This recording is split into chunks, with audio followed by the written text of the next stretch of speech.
Olá, meus amigos, nós temos hoje a grande final antecipada do Campeonato Brasileiro, um jogo que poderia ser para o Botafogo um jogo corriqueiro para cumprir tabela, mas depois de alguns vacilos em sequência, o Botafogo chega novamente numa situação de muita pressão nesse final de campeonato, como foi no campeonato passado. No campeonato passado, o Palmeiras tomou a liderança e conquistou o título. Nesse campeonato, o Palmeiras novamente toma a liderança, o Botafogo só depende de si, mas depois de vacilos contra Criciúma no Maracanã, Cuiabá e Vitória em casa, o Galo fora de casa, o Botafogo tem um problemaço antes da final da Libertadores. Vamos falar sobre esse jogo. Também temos Flamengo e Fortaleza que comem ali pela beirada. A possibilidade de título existe, mas é muito remota. Afinal de contas, se Botafogo ou Palmeiras vencerem, né, se houver um vencedor aqui, já vão chegar a 73 pontos. E aí, Fortaleza ainda tem até uma chance de chegar com um pouco mais de pontuação, mas o Flamengo só pode chegar a 74. O Internacional só conseguiria chegar a 74. Então fica muito difícil. Porém,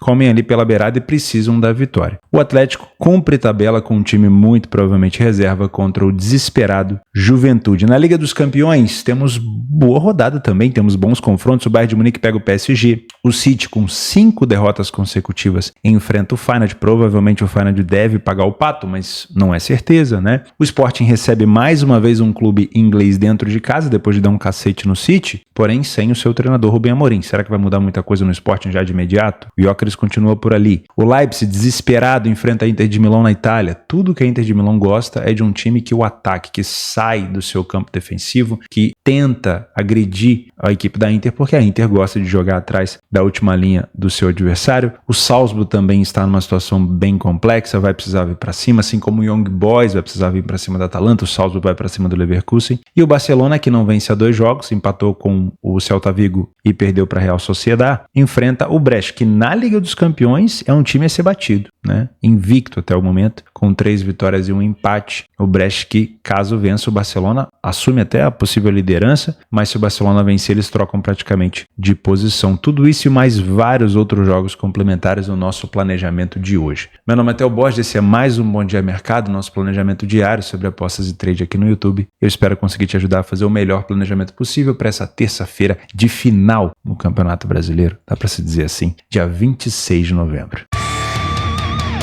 Vamos começar, como de costume, na Liga dos Campeões, depois a gente passa para o Campeonato Brasileiro. Vou pedir para você deixar o like no vídeo se você puder me ajudar, que vai ajudar demais o YouTube a divulgar para novas pessoas. E se você não é inscrito no canal, confere até o final, entende como que funciona o planejamento de trabalho. Não é um vídeo para te cuspir entrada a qualquer custo, sem nenhum tipo de embasamento. Nossa criação de cenário aqui, ela utiliza muito informação que a gente coleta das equipes para que você possa tomar a melhor decisão possível na sua aposta, no seu trade, seja lá o que você vai fazer, tá bom? Vamos começar com Bayern de Munique e PSG. Os jogos das 2h45, sendo bem sincero, eu tô com alguma dificuldade de interpretação. Olha só, o Atlético de Madrid, ele tá na 23ª colocação. É de extrema importância uma vitória? Sim, mas o Sparta Praga é um time chato. É um time cascudo. E essa cotação de 1,60 para mim, ela tá um pouco esmagada. Claro que pode vencer o Atlético, talvez até vença, mas jogando dentro de casa o Sparta é muito chato. Então eu tomaria bastante cuidado, eu colocaria esse jogo como um jogo complementar, tá bom? Se você quiser trabalhar como um jogo principal, afinal de contas é um horário isolado, trabalha como correção de preço, um jogo para não vir assim tão focado no Atlético, porque o Atlético ele é muito bom quando ele joga reativo, propondo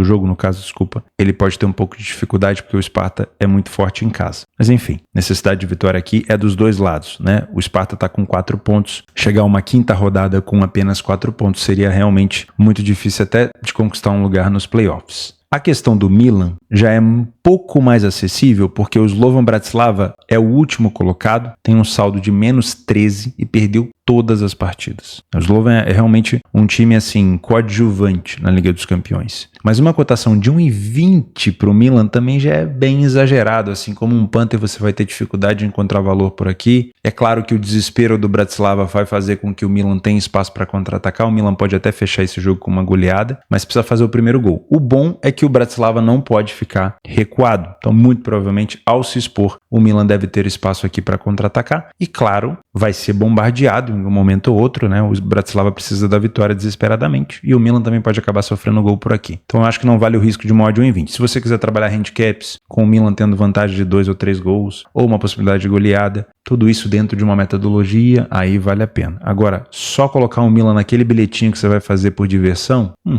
se for por diversão até vai, né? O problema é acreditar que o bilhete vai te dar futuro. Toma um pouco de cuidado com isso, tá bom? Principalmente se for esses aqui, ó, que somam cotações de 1,20 com 1,15, com 1,14, com 1,30, enfim. Fica bravo comigo não, mas a verdade dói mesmo, tá? Esses dois jogos eu trabalharia como complemento. Nos jogos às 17 horas, a gente tem um grande problema, porque todos os jogos são bons, todos. Eu vou falar sobre todos eles. E aí fica para você essa missão de conseguir filtrar 7 jogos interessantes, ou para poder trabalhar reduzido em apenas 3 ou 4, ou para tentar fazer 2, ou quem sabe até focar em um só. Sei que não é assim que funciona, a Liga dos Campeões a gente quer fazer tudo, mas é sempre bom tomar um pouco de cuidado. Bayern de Munique e PSG. Vamos utilizar aqui o nosso... Primeiro vamos dar uma olhada na posição, né? Às 17 horas esse jogo, 1,57 a cotação do Bayern de Munique. Dentro de casa conta com Harry Kane inspiradíssimo, Olise também jogando muito bem, como sempre Musiala bom coadjuvante nesse time do Bayern de Munique. O Bayern tem 6 pontos em 4 jogos, 2 derrotas já. O Bayern de Munique perdeu 2 vezes, uma para o Barcelona e uma para o Aston Villa, se não me falha a memória. E é até estranho, porque nesse novo formato, com essas 2 derrotas, o Bayern, caso se complique contra o PSG, ele pode ter um problemão para se classificar direto para as oitavas, né? Ele vai precisar de um playoff. Claro que é favorito, vai entrar como favorito nos playoffs, mas ainda acho que o Bayern de Munique pode entregar um pouco mais, tá? O PSG, ele é muito forte na França, mas o PSG na Liga dos Campeões tá bem complexo. A única vitória do PSG foi contra o Girona. Mesmo assim, foi um gol no finalzinho, um gol contra, se não me falha a memória. O PSG não vem conseguindo entregar. Claro que os confrontos são complexos, né? Deixa eu pegar aqui os jogos do PSG na Liga dos Campeões. Ó, perdeu para o Arsenal, empatou em casa contra o PSV, isso daqui é um vacilo muito grande, e perdeu dentro de casa para o Atlético de Madrid no finalzinho, né? Era até favorito, que poderia se complicar, acabou se complicando mesmo. E pega um Bayern de Munique que está acostumado a fazer uma blitz, né? Então o PSG ele pode até tentar sair para jogar, mas ele vai acabar dando espaço para o Bayern de Munique. Utilizando o PDF de apoio, a gente consegue perceber que na Alemanha o Bayern vai muito bem, obrigado, e na França o PSG também vai muito bem, obrigado. O problema é a gente querer utilizar os dados aqui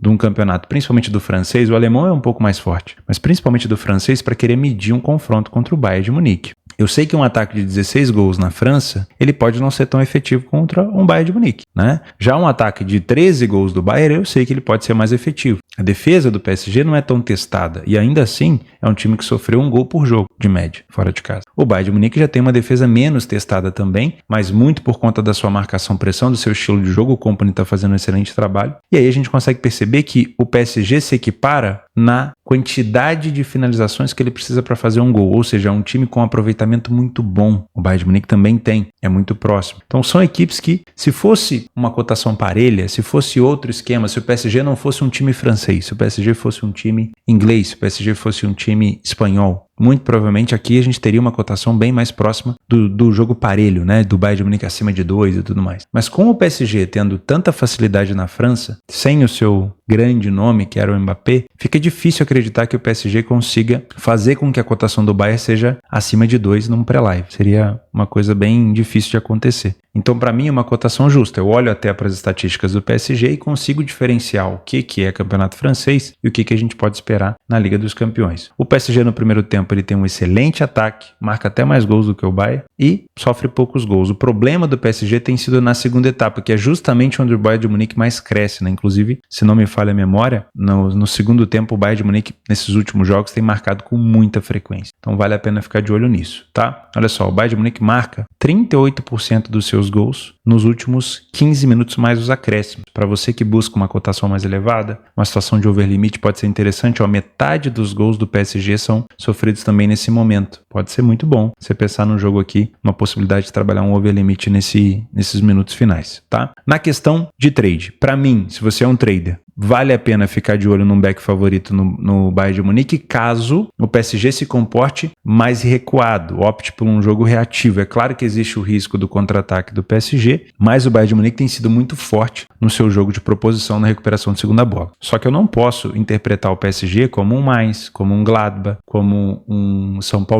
O PSG ele tem qualidade para contra-ataque e tem um bom índice de finalização aqui, de aproveitamento de finalização. Então, o PSG apresentando contra-ataque com frequência, você optar por ficar a favor do Bayern, você vai estar sendo um pouco teimoso. Toma um pouco de cuidado, tá? Eu não duvido desse jogo de um ambas marcas. Cotação nesse jogo para esse mercado tá baixa, mas se for para pegá-lo um pouco mais alto ao longo da partida, eu acho interessante, porque o PSG ele tá um pouco desesperado, né? 4 pontos aqui numa quarta rodada é um cenário ruim, até porque o saldo é negativo. Outra situação que eu gosto, aí é pro ao vivo, é pro mercado de gols. Caso o Bayern de Munique esteja na frente e eu comece a perceber que o PSG está saindo da sua casinha na defesa, que o PSG descompactou o bloco, está vindo para cima, é um jogo que me agrada o over 2,5.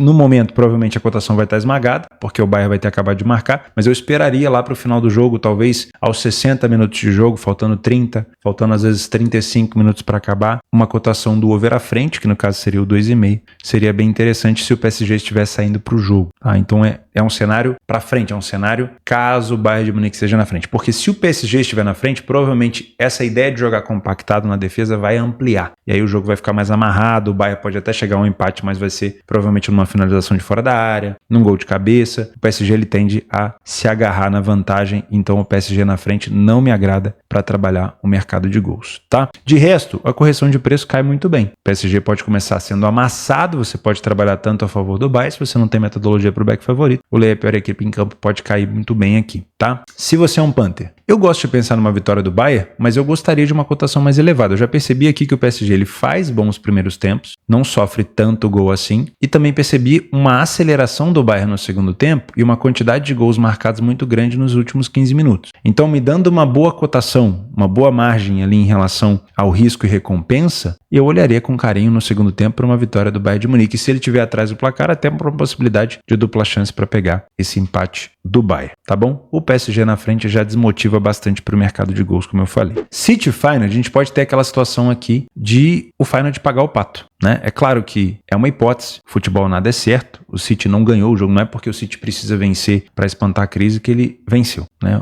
A necessidade de vitória não é vitória. O City tem nesse momento 7 pontos, em caso de vitória ele entra provavelmente aqui na zona de classificação, enfrenta um adversário que não tem feito partidas ruins, pelo contrário, né? O Feyenoord, se eu não me engano, ele perdeu a primeira partida para a equipe do Leverkusen, depois ele venceu o Benfica na Luz, e não é fácil vencer o Benfica na Luz, e depois perdeu para o Salzburg em casa. Ou seja, aonde espera-se que o Feyenoord tenha sucesso, ele vacila, e aonde espera-se que ele tenha dificuldade, ele venceu. Eu espero que ele tenha dificuldade aqui no Etihad. Será que ele vai vencer o City? Não sabemos. Muito provavelmente esse é o momento mais tenso do Guardiola, não vou dizer nem na sua carreira, né? Porque o Guardiola acabou de vencer uma tríplice coroa na Inglaterra, mas é um dos momentos mais tensos do trabalho recente do Guardiola no City. Acho que é a primeira vez na carreira que o Guardiola chega a 5 derrotas consecutivas, e isso faz com que o City tenha que entrar triplo mais atento, né? Eu respeito muito a questão de momento e não apostaria, se eu fosse um Panther, a favor do City com essa cotação, mas sendo um trader eu tenho a possibilidade do tal do benefício da dúvida, né?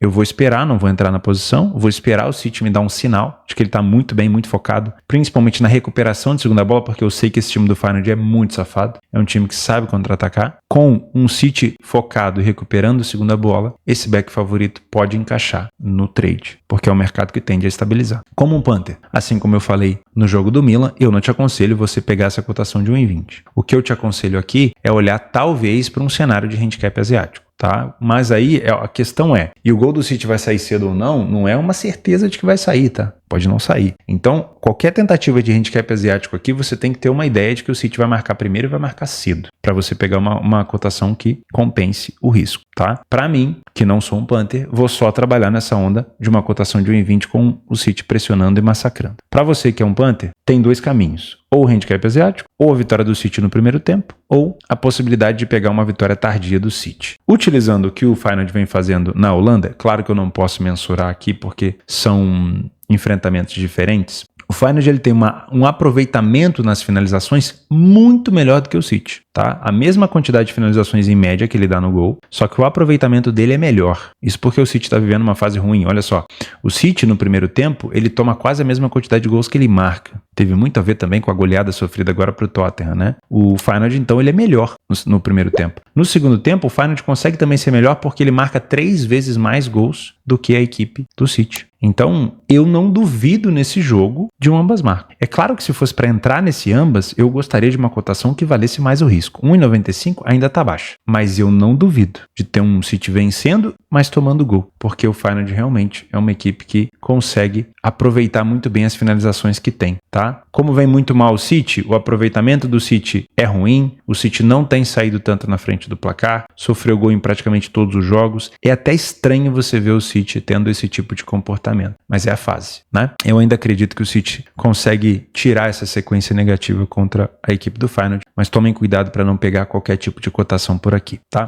Sporting e Arsenal, como eu falei, última vez que o Sporting recebeu um clube inglês, ele tocou uma goleada para cima do City, começando também esse problemão do City, né? Enfrentando o Gyökeres jogando muita bola, mas é um Sporting agora sem o Ruben Amorim. Eu não acredito que a equipe desaprende a jogar assim que o treinador sai, até porque não foi uma saída de técnico demitido por estar no momento ruim. Pelo contrário, o Ruben Amorim saiu por cima, mas muito por cima, para ir para uma equipe que vai o pagar muito bem. O Ruben Amorim saiu por cima para ir para uma equipe bilionária e vai, obviamente, tentar desempenhar um bom trabalho por lá também. Então o Sporting, na minha humilde opinião, tende a tentar pelo menos uma continuidade do trabalho do Amorim com o interino. Não sei se o Sporting já anunciou um novo treinador, mas seria muito errado, na minha opinião, você mudar completamente o estilo de uma hora para outra. Afinal de contas, o Sporting está dando certo. O Sporting é disparado líder da Primeira Liga de Portugal e é também um dos líderes aqui na Liga dos Campeões. Olha só, o Sporting tem 3 vitórias, 1 empate, um saldo de gols excelente e está apenas atrás do Liverpool, que tem 100% de aproveitamento. Então seria estranho, na minha opinião, o Sporting mudar o jeito de jogar. Com isso, dá para imaginar esse favorito Arsenal aqui se complicando, porque o estilo de jogo do Arsenal é bem parecido com o do City. O Arteta é discípulo do Guardiola, né? Foi assistente do Guardiola durante muitos anos. E ele vem cada vez mais implementando seu futebol no Arsenal, vem tendo bons resultados, claro, mas o estilo é muito parecido. E o Sporting ataca muito bem em velocidade, jogando em contra-ataque, né? Jogando em jogadas reativas. Então, o Arsenal pode até ter mais posse de bola aqui, mas isso não quer dizer que o Sporting está de bobeira. Para mim é um jogo para correção de preço. Se o favorito pode se complicar, o Sporting pode começar com mais posse, mas ele pode ter essa dificuldade de conter os contra-ataques do Sporting. Eu não duvido de um ambas marcam por aqui, tá? Essa cotação ela tá baixa, mas uma possibilidade de ambas com uma odd acima de 2,20 me parece interessante. Olha só o Sporting na Primeira Liga, 100% das vezes saiu na frente do placar, marcou 15 gols, tomou 2. O Arsenal não vem bem fora de casa na Premier League, não consegue sair tanto na frente, sofre gol com muita frequência, não consegue marcar tanto gol, mas na Liga dos Campeões o Arsenal só teve uma derrota até o momento. Teve a possibilidade de perder para a Atalanta, né? Teve um pênalti defendido pelo goleiro Raya, mas é um Arsenal que, na minha opinião, tem boa chance de classificação, mesmo não jogando tão bem assim fora de casa. Na questão de aproveitamento, óbvio, como uma equipe que é muito forte no contra-ataque, o Sporting tem um aproveitamento muito sólido, né? Bem melhor do que o do Arsenal. Primeiro tempo do Sporting é melhor, segundo tempo do Sporting é melhor, claro. Eu estou falando aqui de níveis de enfrentamento diferentes. Eu não vou comparar a Primeira Liga de Portugal com a Premier League jamais. O Sporting marca com muita frequência nos finais dos tempos, final do primeiro e final do segundo tempo, e o time do Arsenal marca bem mais na segunda etapa. Inclusive é um segundo tempo onde ele também sofre mais gols, tá? Então buscar um cenário mais over nessa segunda etapa pode ser interessante. Como a gente já sabe, o Gyökeres é o artilheiro da equipe no Campeonato Português com 16 gols até o momento e uma assistência. O Trincão também vem muito bem com 8 assistências por aqui. Do lado do Arsenal, temos o Saka com 8 assistências e 4 gols. Claro, é um dos principais destaques, mas na minha opinião, o Gyökeres hoje é um jogador a ser observado para chute, cabeceio, gol. Se você trabalha nesse tipo de mercado mais exótico, é sempre uma situação bem interessante ficar de olho nisso, tá? Inter e Leipzig. Esse aqui é um jogo que, como eu falei, aqui começa o cenário dos desesperados, né? Vai ser uma sequência de 3 jogos de desespero agora, que eu basicamente vou fazer mais ou menos a mesma análise. O Leipzig ele precisa, vamos dizer assim, de um milagre. São 0 pontos em 4 rodadas. Para que ele possa pelo menos entrar numa zona de playoff, ele precisa vencer a qualquer custo. E ele vai jogar contra uma equipe que sabe contra-atacar. que gosta de ser atacada, que não gosta de jogar como o City joga, como o Arsenal joga, como o Barcelona joga, como o Bayern de Munique joga.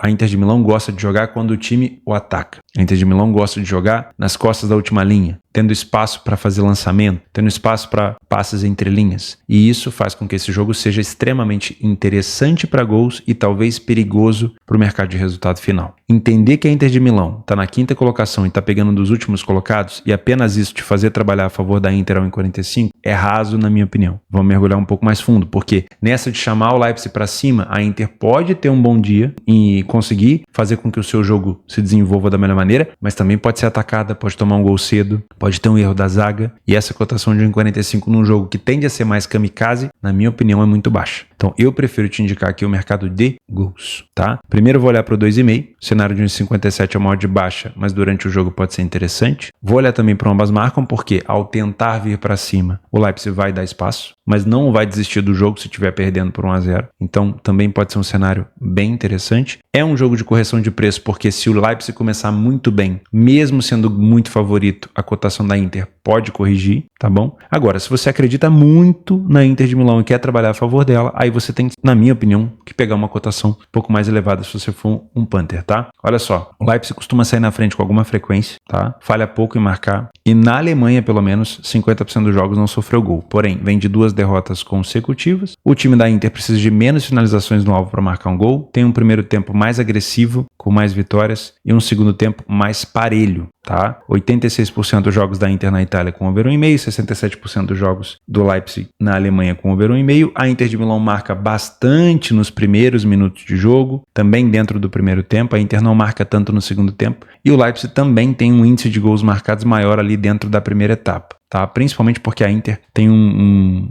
jogo mais agressivo no primeiro tempo. Então eu ficaria sim de olho no jogo para 2,5 e não te indicaria trabalhar a favor da Inter de Milão a qualquer preço. Eu sei que tá chamativo um time tão bem colocado, terceiro colocado na Itália, pegar um Leipzig que está lá embaixo na tabela, mas o Leipzig não desaprendeu a jogar. Ele está jogando sequências de jogos bem difíceis, né? Olha só, o Leipzig ele perdeu para a Juventus, o Leipzig ele perdeu para o Liverpool e o Leipzig ele perdeu para o Celtic. Esse jogo contra o Celtic foi talvez a única partida onde se esperava do Leipzig um pouquinho mais de qualidade, né? Porém, já vinha num cenário de desespero, toma o primeiro gol e acaba tendo dificuldade, que é o que eu mais ou menos espero aqui. Um Leipzig que vem para cima, que tenta fazer o seu gol, mas que por conta desse desespero pode ter um pouco mais de dificuldade. Olha só esse último jogo contra o Hoffenheim. O Leipzig teve na frente a primeira vez, tomou um empate. Teve na frente a segunda vez, tomou um empate. Teve na frente a terceira vez, tomou um empate. Até que depois tomou a virada, né? Então é um Leipzig que está no momento emocional também bem mais complicado, mas que vem marcando com frequência. Tirando o jogo do Gladbach e também o jogo do Liverpool, é um Leipzig que vem marcando todos os jogos, tá? Então esse ambas marcam para mim, ele é muito bom para ficar de olho. Leverkusen e Salzburg. Aqui é um cenário complexo porque nós temos uma cotação de super favoritismo dentro de um jogo aonde o Leverkusen não vem passando confiança defensiva. O Leverkusen ele vem sofrendo gol com bastante frequência, né? Se a gente pegar o Leverkusen tomou 2 gols do Heidenheim, 1 gol do Bochum, 4 gols do Liverpool, aí ficou Stuttgart e Elversberg sem sofrer, sofreu 2 do Bremen, 1 do Brest, 1 do Frankfurt, 2 do Kiel e aí não sofreu contra o Milan no jogo em casa na Champions. Para um campeão da Alemanha e da Copa da Alemanha, da DFB Pokal, é um time que vem sofrendo muito gol. Então assim, o Salzburg não é confiável, é um time kamikaze, vem de 2 derrotas consecutivas, mas não é bobo, né? Não é bobo. É conhecido na Áustria por ser um time bem veloz. Então essa cotação de 1,20, ela só vai me agradar, ela só vai me colocar no mercado se de fato for um jogo daqueles onde o Leverkusen lembra muito a temporada passada, tá? Se o Leverkusen estiver amassando a equipe do Salzburg. De resto, eu não sei se vai valer a pena o risco. O que pode ser interessante é o desespero, né? O Salzburg está numa situação aqui de 3 pontos em 4 jogos. É melhor do que a do Leipzig, mas mesmo assim é uma situação ruim. Então, caso venha para cima, caso o Salzburg tenha um comportamento mais agressivo, tente bater de frente com o Leverkusen, a gente pode olhar com carinho para esse mercado de gols. Uma preocupação é que sempre que eu tenho uma cotação de 1,20, de 1,15, as cotações de gols vão estar esmagadas. Então o 1,5, por exemplo, está 1,10, o 2,5 está 1,36, o 3,5 vai estar abaixo de 2, ó, 1,91. Então é uma cotação que esmaga outras cotações, influencia outras cotações. Então é um jogo que, se você quiser trabalhar a favor do Leverkusen, over 1,5, 2,5, 3,5, tudo isso é pro ao vivo. Trabalhar isso aqui pré-live é dar dinheiro para casa de aposta, tirar a mão do bolso, pegar a grana e falar, toma. Porque todas as cotações aqui já estarão com margem. E aí no live talvez você consiga uma possibilidade de ter uma situação de valor. No pré-live é mais complexo. Eu acredito numa vitória do Leverkusen por aqui, acredito numa situação de 3 gols, porque o Salzburg vai ter que vir para cima, e eu não duvido de ambas marcam não. É um Leverkusen que vem sofrendo com bastante frequência. A mesma coisa, a mesma análise é para Young Boys e Atalanta. A diferença é que a gente tem o mando trocado. O Young Boys joga dentro de casa, está numa situação bem complexa também, é um dos últimos colocados com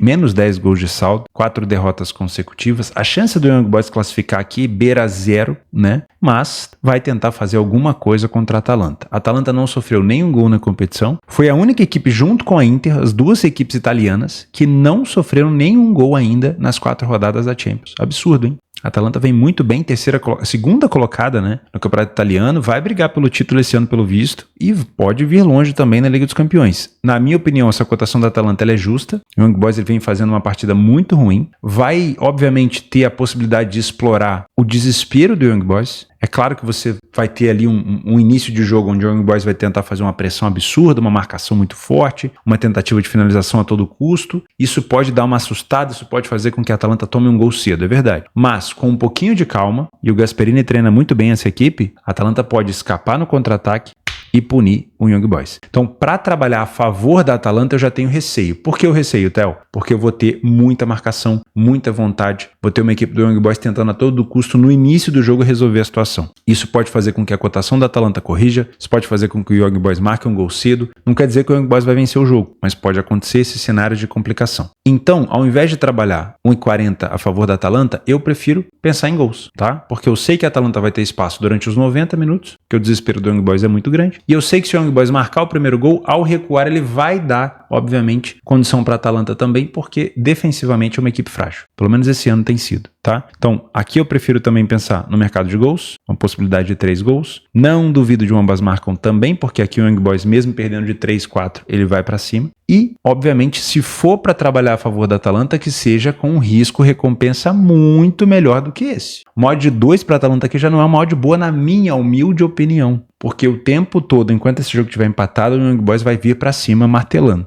Então, talvez, um dos melhores cenários para se trabalhar a favor da Atalanta talvez seja com o Young Boys na frente. Aí, compensando o risco, com metodologia. Não é fazer isso por acaso. Hoje eu quero trabalhar viradas. Vou trabalhar uma virada Atalanta. Porque, não sei, acordei com vontade. Sonhei que é bom e vou... Com todo respeito de uma pessoa que trabalha esse tipo de metodologia agressiva, que te dá muito prejuízo, mas que no longo prazo pode te levar ao lucro, há muitos anos, não é assim que se trabalha. Pode pegar qualquer preço, não pode ser só um jogo ao esmo. Hoje eu tô afim. Não é assim que funciona. Mas talvez um valor interessante aqui para trabalhar a favor da equipe do Gasperini seja com a Atalanta atrás do placar. Se ela vai virar ou não são outros 500, afinal de contas é uma metodologia que vai, óbvio, te colocar em várias sequências de prejuízo, tá? Mas também é um jogo que me remete a gols por aqui. Para finalizar, a Champions, uma odd bem mais esmagada do Barcelona contra o Brest. Se fosse um time do Barcelona contra qualquer outra equipe da tabela aqui que tá lá embaixo, eu entraria no back favorito. Mas como o Brest tá invicto, com saldo bom, 3 vitórias, eu vou dar o benefício da dúvida pro Brest aqui e só te indicar uma vitória do Barça ao vivo. Para mim ela deve acontecer, o Barcelona, claro, vai pegar uma equipe recuada, fechada, não tem motivo nenhum para olhar para a tabela de classificação com o Brest com 10 pontos e pensar numa equipe francesa vindo para cima do Barça na casa do Barcelona. Não vai acontecer. Eles vão provavelmente jogar compactados para tentar buscar um ponto, que é excelente, óbvio. Mas, ao recuar para dar essa bola para o Barcelona vai ter possibilidade de fazer o seu gol. Claro, olha o Barcelona em casa na Espanha, 100% de aproveitamento. Olha o Brest na França. O Brest na França é um gatinho, na Champions é um leão. Mas se jogar desse jeito aqui, meus amigos, vai tomar um sacode. Se o Barcelona fizer o primeiro gol aqui, passa boi e passa boiada, muito provavelmente, né?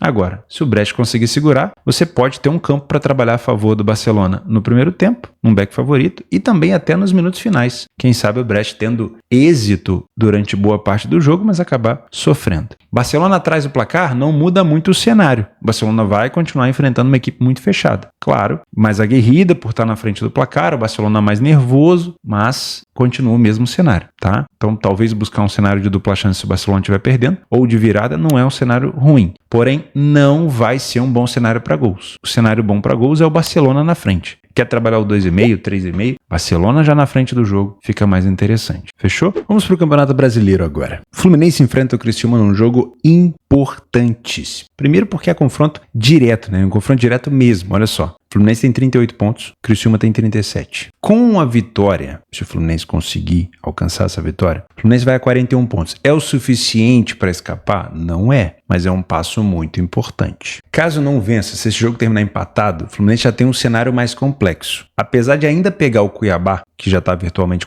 rebaixado, o Fluminense pega o Palmeiras e o Atlético Paranaense. O Atlético Paranaense ainda precisando de vitória para poder escapar. Então, empatar com o Criciúma aqui é péssimo. Supondo que empate contra o Criciúma, chega a 39 pontos. O Fluminense tem o Atlético Paranaense na Arena da Baixada, ou na Liga Arena, e depois pega o Cuiabá em casa. Supondo que o Cuiabá, o Fluminense consiga vencer. Então, de 39 ele vai a 42. Na última rodada, ele pega o Palmeiras precisando, muito provavelmente, precisando vencer no Allianz. E aí, com 42 pontos, pode ser que o Fluminense tenha um problemão. Então, o Fluminense tem que fazer pelo menos 6 pontos contra Cuiabá e Criciúma. Esse é o cenário ideal, né? Só que a gente tem que lembrar que o Criciúma também joga para tentar escapar. E o Criciúma sabe que uma vitória no Rio, ou pelo menos um empate, é sim um cenário importante para tentar escapar do rebaixamento. 1,67 é a cotação do Fluminense. E essa cotação não está aí só porque o Fluminense joga dentro de casa. Essa cotação está aí porque o Fluminense pega um adversário que fora de casa vem muito mal. O Criciúma venceu uma partida nos últimos 8 jogos e empatou a outra. Esse empate foi contra o Botafogo, né? Aquele gol do Felipe Viseu no finalzinho. É um Criciúma que sofreu 10 gols a mais do que marcou. Um time que praticamente sofreu gol em todos os jogos do Campeonato Brasileiro fora de casa. Também é um time que marca com frequência, né? É verdade. E não consegue sair tanto na frente do placar. É um Fluminense que sai mais na frente do placar, mas tem 6 vitórias apenas. Poxa, 6 vitórias comparado com 4 do Criciúma, também não consigo elogiar tanto o Fluminense, não. Nos últimos jogos é verdade que o Fluminense vem de recuperações? Sim. O Fluminense somou aqui vários pontos nos últimos jogos.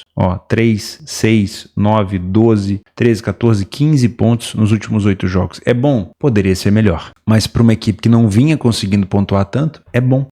Mas ainda precisa melhorar. O Fluminense tem um aproveitamento pior nas finalizações do que o Criciúma, mas tem um primeiro tempo melhor e um segundo tempo parelho. Então o Fluminense vai ter que tirar proveito desse primeiro tempo, né? O cenário desse jogo está muito claro na minha cabeça. É um Fluminense que deve tentar amassar o Criciúma, mas que tem que tomar muito cuidado com os contra-ataques. O Fluminense tomou gol de contra-ataque do Fortaleza. O Fluminense vai dar espaço para contra-ataques do Criciúma. E óbvio, não dá para achar que o jogo tá ganho. O Botafogo enfrentou o Criciúma também no Maracanã e foi marcar no finalzinho e num descuido, numa bobeira, tomou um empate. Então tem que tomar muito cuidado. Eu acredito sim numa possibilidade de vitória do Fluminense, mas eu não vou abraçar essa cotação de 1,67, porque o Criciúma provavelmente vem com muita garra para poder tirar pelo menos um empate aqui, levar pelo menos um ponto para casa. Se o Fluminense sair na frente, como é um jogo de 6 pontos, podemos ter aqui até um potencial de gols, porque o Criciúma vai se expor. Mas tem que ver a vontade do Fluminense em querer se expor no contra-ataque ou não, tá? Por isso, para mim, é um jogo para correção de preço. E se fosse trabalhar gols aqui, eu trabalharia no máximo um cenário de over 1,5, tá? Lembre-se que trata-se de um jogo de 6 pontos. No segundo tempo, principalmente, se esse jogo chegar 0-0 no segundo tempo, já é mais difícil trabalhar gols. Porque se não sair o primeiro gol do Fluminense cedo, ou se o Criciúma sair na frente, a tendência é que o jogo fique mais amarrado, tá? Não duvido de o Criciúma fazendo cera, possibilidade de amarelo pro goleiro do Criciúma e tudo mais. O Fluminense tem que tomar muito cuidado, porque o Criciúma ele vem para se defender provavelmente, mas ele não tá morto. Ele pode contra-atacar e pode complicar a vida do Fluminense por aqui, tá bom? Coisas que eu ficaria de olho. A bola aérea do Criciúma é muito boa, muito sólida, muito forte. Também é um time que sofre nesse fundamento, mas essa bola aérea pode complicar a vida do Fluminense. Outra coisa, finalizações de fora da área, o Criciúma sofre muitos gols assim, então o Fluminense pode se encontrar uma defesa bem compactada, explorar um pouco desses chutes de fora da área, tá? Fortaleza e Flamengo. Aqui temos duas equipes com chance ainda de título brasileiro, mas é uma chance remota, né? Porque o Fortaleza ele pode chegar a 70 e aqui com 4, não, dá para chegar a mais. 73, 76. que o Fortaleza pode chegar.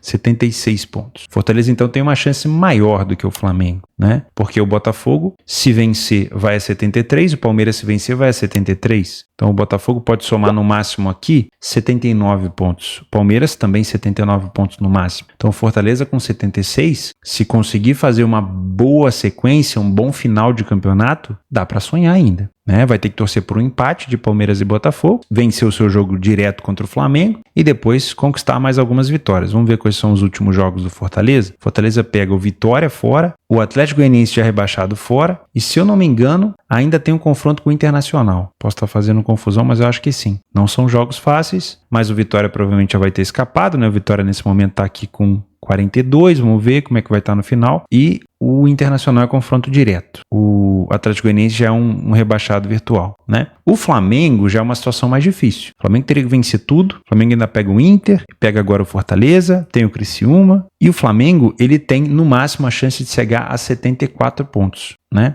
74 pontos é um cenário que poderia dar o título do Flamengo se Palmeiras e Botafogo não vencessem mais no campeonato, né? Mas é muito difícil acreditar nesse cenário. Então já é uma situação mais difícil. Ao mesmo tempo que para o Fortaleza manter 100% de aproveitamento até o final do campeonato vai ser difícil, né? Porque o Fortaleza é o melhor mandante da competição, não perdeu nenhuma partida dentro de casa ainda, tem 13 vitórias. Daria para acreditar se o Fortaleza jogasse todos os jogos no seu estádio, mas não é isso que vai acontecer. O Fortaleza vai jogar fora pelo menos 2 vezes. Então, é um Fortaleza que vai ter dificuldade de manter 100% de aproveitamento. Aliás, qualquer time tem dificuldade nessas últimas rodadas de manter 100% de aproveitamento, né? O Flamengo pode até tentar manter esse 100%, mas a quantidade de pontos que o Flamengo pode chegar é menor, é inferior do que a quantidade de pontos que o Fortaleza poderia chegar, e isso faz diferença. Sem falar que o número de vitórias de Fortaleza e Flamengo nesse momento são bem inferiores, né? O Flamengo, por exemplo, poderia chegar no máximo a 22 vitórias e o Fortaleza também, sendo que o Palmeiras tem 21. Então, mais uma vitória do Palmeiras aqui já coloca o Palmeiras numa vantagem muito grande por conta do saldo de gols também, né? Mas vamos esquecer um pouco essa chance de título, porque só dá para pensar em título no final, mas você tem que vencer um jogo de cada vez, e esse jogo é extremamente importante para as duas equipes, já que agora o Botafogo resolveu vacilar. O Botafogo agora começou a ter problemas de novo no final do campeonato, então acendeu de novo essa possibilidade dos adversários. E o Internacional não corre por fora, não. O Internacional ainda tem a possibilidade também de chegar a 74, e é uma equipe que tem um confronto direto com o Botafogo, tem um confronto contra o Fortaleza, então é bom Botafogo e Palmeiras tomarem um pouco de cuidado também nessa reta final, tá? Na questão do jogo dos dois, para mim é um jogo para correção de preço, porque é um jogo extremamente parelho. O Flamengo ele tem um pouco mais de favoritismo, mas sinceramente para mim esse é um jogo extremamente parelho mesmo. Nos últimos jogos, o Flamengo venceu as 2 últimas partidas fora de casa, uma vitória de virada contra o Cuiabá e uma vitória contra o Cruzeiro por 1-0. Em ambos os jogos, não, contra o Cruzeiro o Flamengo estava com um time bem reserva, né? Mas contra o Cuiabá o Flamengo também explorou bastante os meninos da base, os 2 gols ali dos garotos da base, se eu não me engano, Guilherme e o Matheus Gonçalves, acho que é Matheus Gonçalves. Mas é um Flamengo que já ia dando férias para todo mundo, de repente abriu a possibilidade de novo de título. É um Fortaleza que marcou em todos os jogos dentro de casa, que saiu na frente em 100% dos jogos, absurdo Fortaleza. Sofreu apenas 8 gols em 17 partidas. Time que marcou quase 30 gols. O Flamengo também marcou quase isso, mas sofreu bem mais gols por aqui. O Flamengo demorou mais a melhorar o seu desempenho fora de casa ao longo do campeonato. Falhou pouco em marcar, uma equipe que produz gol, só que sofre com bastante frequência. O aproveitamento do Fortaleza é um pouquinho melhor em relação a finalizações, mas do Flamengo também é muito bom. O primeiro tempo das duas equipes é muito agressivo em quantidade de gols marcados, mas o Fortaleza ele tem um número de vitórias maior. No segundo tempo, o Flamengo passa a sofrer muitos gols. Então o Flamengo na frente no primeiro tempo pode acabar dando mole no segundo, ou o Flamengo vindo para cima com uma desvantagem no placar pode dar espaço para gols. O Fortaleza continua sendo muito forte no cenário do segundo tempo. O Flamengo tem tomado muito gol de cabeça, mas é óbvio, essa estatística ainda é da época do Tite, né? Para mim aqui, a gente pode pensar num cenário de ambas marcam.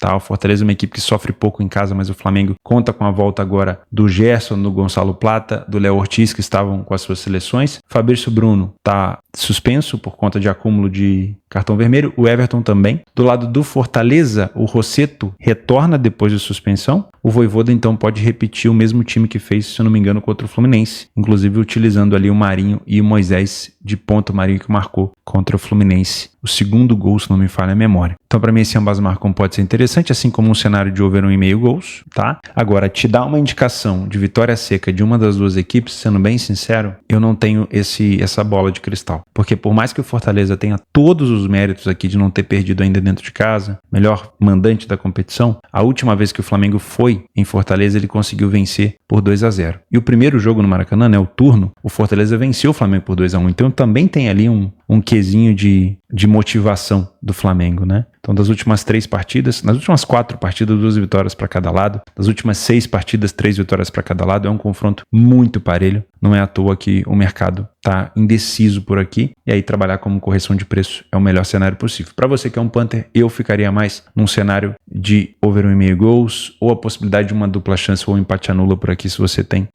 um viés para um lado ou para o outro. Eu, sinceramente, não tenho. Vou falar antes de Atlético Mineiro e Juventude para a gente fechar com o grande jogo da noite, tá? Para mim aqui é um jogo bem rápido de se analisar. Trabalha ao vivo, simples assim, porque o Galo deve colocar o time inteiro reserva para esse jogo, tá? Muito provavelmente Vargas e Allan Kardec. O Palácios pode entrar ou o Gustavo Scarpa, o Alisson na direita, Igor Gomes, Paulo Vitor, Rubens, Rômulo, Igor Rabelo, Bruno Fux e o Everson é dúvida, né? Pode ser que o Everson também seja poupado aqui, o Matheus Mendes deve ser ou pode ser o goleiro, tá? Do lado do Juventude também tem algumas dúvidas, mas a única certeza é que o João Lucas retorna de suspensão, o João Lucas que é o lateral direito da equipe, tá? O Juventude precisa muito da vitória, nesse momento com 39 pontos. É um cenário, não vou dizer de desespero total, mas é um cenário bem complexo. Nos últimos jogos, o Juventude pega o São Paulo fora de casa, o São Paulo brigando ainda por uma vaga na Libertadores, o Cruzeiro, que também briga agora, já que perdeu a Sul-Americana, uma vaga para a Libertadores, e pega o Atlético Mineiro desfocado. Então precisa tentar aproveitar, pelo menos para pontuar em Minas Gerais aqui o Juventude. Para mim é um jogo muito difícil de se analisar, porque é um Galo que antes da final vai querer mostrar serviço, principalmente com seus reservas, né? Os reservas do Galo, pensando numa possibilidade de participar da final, de ganhar uma vaga ali no finalzinho, né, com o Milito, eles podem tentar mostrar serviço. Então, para mim, é um jogo mais pro ao vivo. No máximo, eu trabalharia uma correção de preço aqui. Se for para trabalhar gols ou alguma coisa a favor de alguma das duas equipes, somente tendo essa indicação no ao vivo, tá? Toma cuidado. Palmeiras e Botafogo. Vamos lá. Esse é o jogo mais esperado do campeonato, né? A gente não sabia que esse jogo ia chegar como um ar de final. Ele poderia chegar como um jogo apenas complementar se o Botafogo não tivesse vacilado, né? O Botafogo que estava com muitos pontos na liderança. Aí a gente pode citar os vacilos recentes contra o Cuiabá, o Criciúma, o Vitória e contra o Galo. O Galo, obviamente, já era uma possibilidade de se complicar, mas dentro de casa jogando contra Criciúma, Cuiabá e Vitória, eram vitórias importantíssimas para o Botafogo que ele deixou escapar. De 9 pontos, o Botafogo somou apenas 3, né? E isso, claro, deixou o Botafogo na segunda colocação do campeonato, com o Palmeiras sendo mais vitória. Então, nesse momento, o Palmeiras joga por um empate. Qual que é o problema do empate por aqui? O problema do empate é que você começa a dar mais margem para outras equipes que estão chegando. Então, é claro,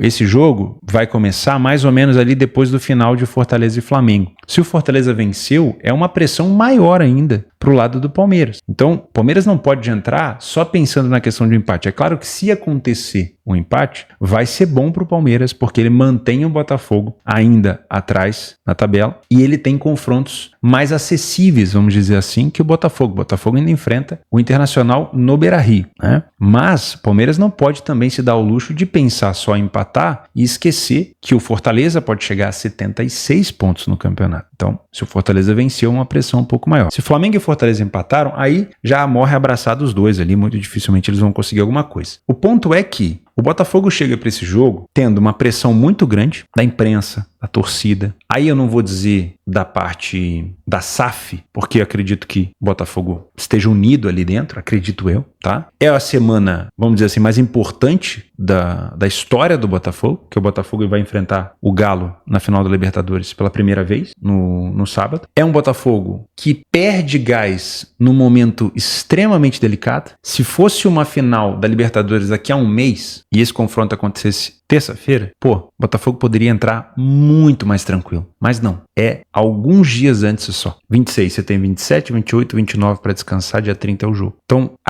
não é que a atenção do Botafogo está dividida, mas o turbilhão de emoções que está ali, e futebol é momento, futebol é emoção também, é tenso, cara. É tenso. E tudo isso volta lá naquela partida contra o Galo. Lembra quando a gente fez aquela análise aqui que eu comentei, olha, pensando na Libertadores, mesmo que o Galo não tenha mais interesse no Brasileirão, é muito importante que o Galo complique a vida do Botafogo agora. Numa peça de xadrez, até fiz esse comentário, num tabuleiro de xadrez, é um movimento importante pensando lá na frente. Calhou do Palmeiras vencer o Bahia com aquele gol maluco no final de cabeça, e tudo isso degringolou nessa rodada onde o Botafogo já cai para a segunda colocação e tem que enfrentar um Palmeiras precisando vencer. O Botafogo ele pode vencer o Palmeiras e ainda assim não ser o campeão brasileiro, porque o confronto do Botafogo depois contra o Inter é complexo e o Palmeiras vai ter um confronto um pouco mais acessível depois. Então, ainda assim o Palmeiras pode ser campeão brasileiro mesmo que perca o jogo no Allianz. Só que o Botafogo vencendo o Palmeiras no Allianz, ele chega para uma final contra o Galo muito grande. Muito grande. Só que se perder ou empatar, Botafogo, se perder vai ser muito pior. Mas se empatar apenas, já é um Botafogo que entra completamente diferente para enfrentar o Galo em relação à motivação que ele tinha no início, quando ele tinha tocado 5 no Penharol. No Newton Santos, já tende a ser um Botafogo com o emocional um pouco mais abalado. E claro, isso faz diferença dentro de campo. Então, é um Botafogo que tem que saber gerir as emoções por aqui. É um Palmeiras favorito, sim, joga dentro de casa. O Palmeiras é um dos melhores mandantes da competição. É claro que o Botafogo é um excelente visitante, não é à toa que ele era líder até pouco tempo atrás. Porém, dá para perceber que o Palmeiras ele sai mais na frente do placar. É um Palmeiras que tem mais gols marcados, menos gols sofridos. Um aproveitamento em casa muito melhor. Então, não dá para discordar dessa cotação do Palmeiras.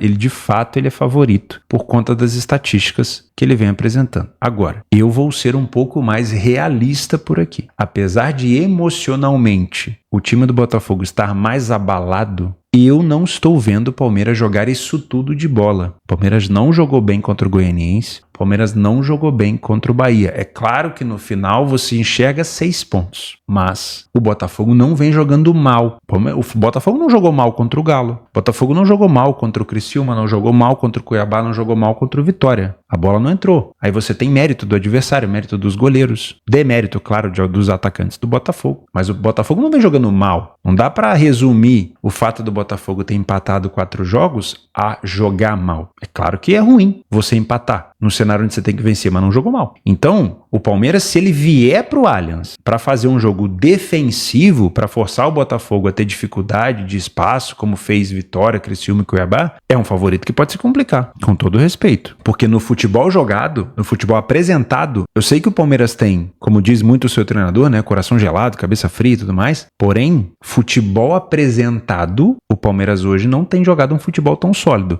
Ele tem entregado resultado, porque é um time que entrega mesmo. Independente de jogando bem ou mal, o Palmeiras tem entregado resultado. Quando achava-se que o ano do Palmeiras já tinha acabado, o Palmeiras ressurgiu, mesmo tendo eliminado da Copa do Brasil e do Brasileirão. Mas o Botafogo joga muito bem a bola. É um excelente time. Então não dá para o Palmeiras vir para o Allianz só para se defender. Até acredito que isso não vai acontecer. Pode acontecer em algum momento do jogo, mas não o tempo todo. Palmeiras na frente, tudo bem. Imagina um Palmeiras recuado, assim como fez contra o Goianiense. Mas o jogo 0-0 não dá para o Palmeiras só se defender não, porque o Botafogo é um excelente time, tá? Claro, pode ser que explore um cenário do Estevão em contra-ataque, pode ser. Mas o Palmeiras recuado demais, ele pode dar arma para o Botafogo. Então é um Palmeiras que vai tentar jogar. E tentando jogar, ele vai explorar sim a defesa do Botafogo, mas ele vai ceder espaço para o Botafogo jogar também. Então, para mim, é um favorito que pode se complicar. De novo, eu concordo que o Palmeiras seja favorito pelas estatísticas, pelo que o Botafogo vem tendo de pressão emocional antes da Libertadores e tudo mais. Eu entendo.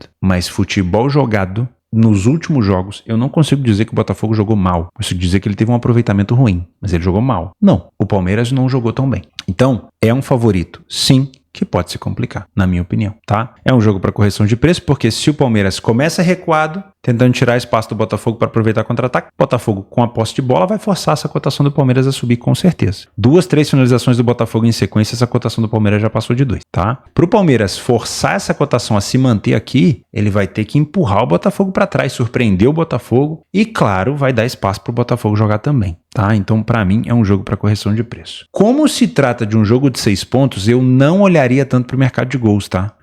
O potencial para gols nesse jogo ele só se faz presente, na minha opinião, se a gente tiver 2-0 para um lado ou para o outro, para que tenha ali uma leveza maior de exposição para contra-ataque e tudo mais da equipe que está na frente. Em relação à escalação, o Rony pode ser o titular ou o Flaco Lopes, é uma dúvida. O Estevão, claro, com o Rafael Veiga e o Felipe Anderson no meio. Não sei se o Felipe Anderson vai manter, né? Que não tá jogando também, mas tudo bem. Tá dizendo aqui que o Abel Ferreira pode repetir o mesmo time que jogou contra o Atlético Goianiense, com o retorno do Richard Rios, depois da seleção, né? Única dúvida entre Rony e Flaco Lopes no ataque. Acredito que o Rony para contra-ataque é melhor, junto com o Estevão, tá? Se o Palmeiras quiser fazer um jogo reativo, correndo o risco de deixar o Botafogo mais à vontade jogando, o Palmeiras pode aproveitar Estevão e Rony nos contra-ataques. Do lado do Botafogo, tem que ver qual que vai ser a estratégia, né? A equipe tem uma final 4 dias depois. O Barbosa e o Luiz Henrique retornam de suspensão depois do jogo contra o Vitória, né? Depois daquela expulsão contra o Galo. O Luiz Henrique é uma peça muito importante para jogar ali no ataque, principalmente se o Palmeiras tentar fazer um jogo mais defensivo para tentar encontrar os espaços. O retorno do Barbosa também é muito bom para a equipe. O Alex Telles é dúvida em relação ao Cuiabano, o Vitinho também é dúvida em relação ao Matheus Ponte e o Savarino no meio da equipe ali é sempre muito bom. Contra o Galo ele não conseguiu jogar, é um jogador de muita criação. Igor Jesus no ataque, para mim, de novo, é um jogo que o Palmeiras pode se complicar, mas chega emocionalmente no momento melhor. Eu não duvido de um jogo under, tá? O 0-0 não é ruim pro Palmeiras, o empate não é ruim pro Palmeiras, mas um empate entre as duas equipes, você acende a possibilidade